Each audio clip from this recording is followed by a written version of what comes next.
Pepper chicken, butter chicken, chicken kebab, അങ്ങനെ ചിക്കൻ്റെ എല്ലാ ഐറ്റംസും വീട്ടിൽ പരീക്ഷിക്കാറുണ്ടെങ്കിലും ഈ ഒരു ഐറ്റത്തിന് വീട്ടിൽ കിട്ടുന്ന ഡിമാൻഡ് അതൊന്നും വേറെ തന്നെയാണ് കേട്ടോ.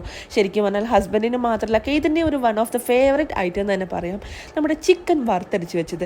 ശരിക്കും വളരെ ഈസിയാണ് എങ്കിൽ എനിക്ക് ഭയങ്കര പാടായിട്ടുള്ള ഒരു ഐറ്റമാണ് കേട്ടോ. ശരിക്കും പറഞ്ഞാൽ വറുത്തരച്ച് വെക്കുന്ന എല്ലാ കറികളും എനിക്ക് പൊതുവേ മടിയാണ് ഉണ്ടാക്കാൻ. എന്താണെങ്കിലും ഈ ഒരു കറിയുടെ ടേസ്റ്റ് ഓർക്കുമ്പോഴത്തേക്ക് ഞാൻ തന്നെ അങ്ങ് വെച്ച് പോകാറുണ്ട് കേട്ടോ. അപ്പം ഇന്നത്തെ ഈ സൺഡേയുടെ സ്പെഷ്യൽ എന്ന് പറയുന്നത് വറുത്തരച്ച ചിക്കൻ കറിയാണ്. എന്താണെങ്കിലും ഈ ഒരു ചിക്കൻ കറി ഉണ്ടാക്കാനായിട്ട് ഒരു കപ്പ് തേങ്ങ എടുത്ത് അതിലേക്ക് കുഞ്ഞുള്ളി ഒരു 3-4 ഇട്ടതിന് ശേഷം അതിലേക്ക് കുറച്ച് കുരുമുളകും അതിനൊക്കെ തന്നെ പട്ടയും ഗ്രാമ്പും കൂടിയിട്ട് നല്ല രീതിയിലൊന്ന് വറുത്തെടുക്കണം. ഇതിൻ്റെ ഒരു വെറൈറ്റി കോമ്പിനേഷനാണ് ഇന്നത്തെ ഡിന്നർ, ദോശയും ചിക്കൻ കറിയും. എന്താണെങ്കിലും നമ്മൾ ചിക്കന് വേണ്ടിയുള്ള തേങ്ങ നല്ല രീതിയിൽ വറുത്ത് വന്നിട്ടുണ്ട്. ഇതിലേക്ക് നല്ലൊരു ഫ്ലേവർ കിട്ടാൻ വേണ്ടി നമുക്ക് കുറച്ച് കറിവേപ്പിലയും കൂടെ ആഡ് ചെയ്ത് കൊടുക്കാം. അതിനുശേഷം നല്ല രീതിയിലൊന്ന് ബ്രൗൺ കളറാവുന്നവർ നല്ല രീതിയിലൊന്ന് ഇളക്കി കൊടുക്കുക. എന്താണെങ്കിൽ നമ്മളുടെ തേങ്ങ നല്ല സെറ്റായിട്ട് വന്നിട്ടുണ്ട്.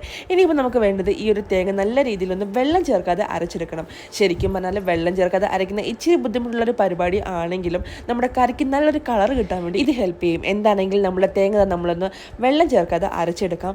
ഈ ഒരു തേങ്ങ അരച്ച് കിട്ടുമ്പോൾ ഉള്ള കൺസിസ്റ്റൻസി എന്ന് പറയുന്നത് എണ്ണ തെളിഞ്ഞ് വരുന്ന ആ ഒരു പാകമാകുമ്പോഴത്തേക്ക് നമുക്ക് ഓഫ് ചെയ്താൽ ഈ ഒരു കൺസിസ്റ്റൻസിയിലായിരിക്കും കേട്ടോ നമുക്ക് തേങ്ങ അരച്ചെടുക്കേണ്ടത്. അതിനുശേഷം അത് മാറ്റി വെച്ചതിന് ശേഷം നമുക്ക് നമ്മുടെ കറി ഉണ്ടാക്കാനായിട്ടുള്ള ബാക്കി കാര്യങ്ങളെല്ലാം അടുപ്പിക്കാം. അപ്പോൾ ആദ്യം തന്നെ സ്ലൈസ് ചെയ്ത് വെച്ചിരിക്കുന്ന ഒരു 3 ഒണിയനാണ് എടുത്തിരിക്കുന്നത്. അത് മാത്രമല്ല കുറച്ച് പൊട്ടറ്റോയും കൂടി എടുത്തിട്ടുണ്ട്. എനിക്ക് ഏത് കറി ഉണ്ടാക്കിയാലും പൊട്ടറ്റോയും അതിനൊക്കെ തന്നെ തേങ്ങാക്കൊത്തും ഭയങ്കര ഇമ്പോർട്ടൻ്റ് ആണ്. അതുകൊണ്ട് പൊട്ടറ്റോയും ഇതിലേക്ക് ആഡ് ചെയ്യുന്നുണ്ട്. ആദ്യം തന്നെ നമുക്കൊരു പാൻ എടുത്ത് വെച്ചതിന് ശേഷം അതിലേക്ക് കുറച്ച് വെളിച്ചെണ്ണ ഒഴിച്ചു കൊടുക്കുക. അതിലേക്ക് കുറച്ച് കറിവേപ്പിലയും ഇട്ടതിന് ശേഷം നമ്മൾ സ്ലൈസ് ചെയ്ത് വെച്ചിരിക്കുന്ന ഒണിയനും ഇട്ടതിന് ശേഷം നല്ല രീതിയിൽ ഒന്ന് ഇളക്കി കൊടുക്കുക. കുറച്ച് ഉപ്പും കൂടെ ഇട്ട് കൊടുക്കുകയാണെങ്കിൽ പെട്ടെന്ന് തന്നെ കാരമലൈസ്ഡ് ആയിട്ട് നമുക്ക് കിട്ടും. അപ്പോൾ നമ്മുടെ ഒണിയൻ എല്ലാം നല്ല രീതിയിൽ ഇളക്കി കൊടുത്തുകൊണ്ടിരിക്കുകയാണ്. ശരിക്കും പറഞ്ഞാൽ സാറ്റർഡേ സൺഡേസിലാണ് ഞാൻ എല്ലാ സ്പെഷ്യൽ ഐറ്റംസും ഉണ്ടാക്കുന്നത്. ബാക്കി ദിവസങ്ങളിലൊന്നും സ്പെഷ്യൽ ആയിട്ടുള്ള ഐറ്റംസ് ഒന്നും തന്നെ ഉണ്ടാക്കാൻ സമയം കിട്ടാറില്ല കേട്ടോ. പറഞ്ഞ് കാടി കയറുന്നില്ല. നമ്മുടെ ഒണിയൻ സെറ്റ് ആയിട്ടുണ്ട്. ഇനി ഇതിലേക്ക് നമുക്ക് കുറച്ച് ജിഞ്ചർ ഗാർലിക് പേസ്റ്റും കൂടെ ഇട്ട് കൊടുക്കണം. എന്താണെങ്കിൽ ജിഞ്ചർ ഗാർലിക് പേസ്റ്റും കൂടെ ഇട്ട് കൊടുത്തതിന് ശേഷം നല്ല രീതിയിൽ ഇളക്കി കൊടുക്കുക. അതിനുശേഷം വേണം നമുക്ക് നമ്മുടെ പൊടികളെല്ലാം ആഡ് ചെയ്യാൻ. സാധാരണയായിട്ട് നമ്മൾ ചിക്കൻ കറിയിൽ ചേർക്കുന്ന പൊടികളെല്ലാം തന്നെ കേട്ടോ ഇതിലും ചേർക്കുന്നത്. ആദ്യമായിട്ട് നമുക്ക് ചേർക്കേണ്ടത് കുറച്ച് മഞ്ഞൾപ്പൊടി, അതിനുശേഷം കുറച്ച് മുളക് പൊടി, മല്ലിപ്പൊടി, പിന്നെ പെരുംജീരകത്തിൻ്റെ പൊടിയും അതിനൊക്കെ മസാലപ്പൊടി, ഇത്രയും ഐറ്റംസ് ചേർത്ത് നല്ല രീതിയിലൊന്ന് ഇളക്കി കൊടുക്കുക. ഇതിലേക്ക് കുറച്ച് ടൊമാറ്റോയും കൂടെ ഇട്ട് കൊടുത്ത് നല്ല രീതിയിൽ ഇളക്കി യോജിപ്പിച്ച് അതിനുശേഷം ആ ഒരു അരപ്പും കൂടെ ചേർത്തെടുത്താൽ നമ്മളുടെ ചിക്കൻ കറിക്കുള്ള ഗ്രേവി റെഡി ആയിട്ടുണ്ട്. പണ്ട് എൻ്റെ അമ്മ പറഞ്ഞു കേട്ടിട്ടുള്ളതാണ്, പണ്ടത്തെ ചിക്കൻ കറിയിലൊക്കെ ചിക്കനൊന്നും അധികം വാങ്ങാൻ പൈസ ഇല്ലാത്തതുകൊണ്ട് തന്നെ പൊട്ടറ്റോ വെച്ചായിരുന്നു എല്ലാവരും അഡ്ജസ്റ്റ് ചെയ്ത് വിളമ്പിയിരുന്നതെന്ന്. അന്നൊക്കെ എല്ലാവരും ചിക്കൻ കറിയിൽ ചിക്കൻ തപ്പി നടക്കുമ്പോൾ ഇന്ന് ചിക്കൻ കറിയിൽ ഒരു ആർഭാട് എന്ന രീതിയിലല്ലേ നമ്മൾ പൊട്ടറ്റോ ചേർക്കാറുള്ളത്.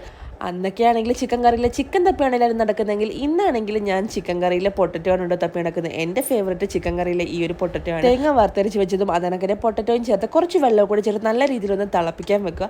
അതിനുശേഷം നമ്മൾ ചിക്കൻ ചേർത്ത് അങ്ങനെ നമ്മളുടെ ചിക്കൻ കറിക്കുള്ള ഗ്രേവി എല്ലാം സെറ്റ് ആയിട്ടുണ്ട്. ഇനിയിപ്പോൾ നല്ല രീതിയിലൊന്ന് തിളച്ച് വരുമ്പോഴത്തേക്ക് ഇതിലേക്ക് നമ്മൾ കഴുകി വെച്ചിരിക്കുന്ന ചിക്കൻ ഇട്ട് കൊടുക്കുക. സമയം ഏകദേശം 9:21 ആയി. ഇപ്പോഴാണ് ശരിക്കും പറഞ്ഞാൽ എനിക്കൊരു അമ്മളി പറ്റിയ കാര്യം ഞാൻ ഓർത്തത്. കാരണം ചിക്കൻ കറിക്ക് വേണ്ടിയുള്ള ചിക്കൻ ഞാൻ റെഡിയാക്കി വെച്ചിട്ടില്ല.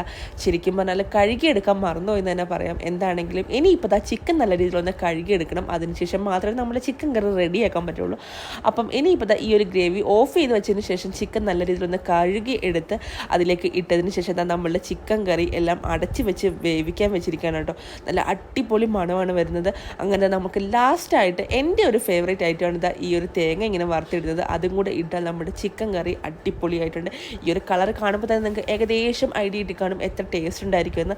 അങ്ങനെ നമ്മുടെ ചിക്കൻ കറിയും സെറ്റായി. ഇനിയിപ്പോൾ നമുക്ക് രാത്രി ഡിന്നറിന് വേണ്ടത് ദോശയാണ് കേട്ടോ. ഇന്ന് ദോശയും ചിക്കൻ കറിയാണ് ഇന്നത്തെ സ്പെഷ്യൽ എന്ന് പറയുന്നത്. അത് മാത്രമല്ല എൻ്റെ ഒരു ഫ്രണ്ടിനും കൂടെ കുറച്ച് ചിക്കൻ കറി എടുത്ത് മാറ്റി വെക്കണം. അങ്ങനെ നമ്മുടെ വറുത്തരച്ച ചിക്കൻ കറി റെഡി ആയിട്ടുണ്ട്. ഇനിയിപ്പോൾ നമുക്ക് വേണ്ടത് ദോശയാണ് കേട്ടോ. നല്ല അടിപൊളിയായിട്ട് പരത്തി ചുട്ടെടുത്ത ദോശയിലേക്ക് നല്ല നെയ്യ് ഒഴിക്കുമ്പോൾ വരുന്നൊരു മണമുണ്ടല്ലോ. അത് മാത്രം മതിയല്ലേ എത്ര ദോശ വേണേലും കഴിക്കാൻ. അപ്പോൾ അത്രയുള്ള ഗൈസ്, എല്ലാവർക്കും ബൈ.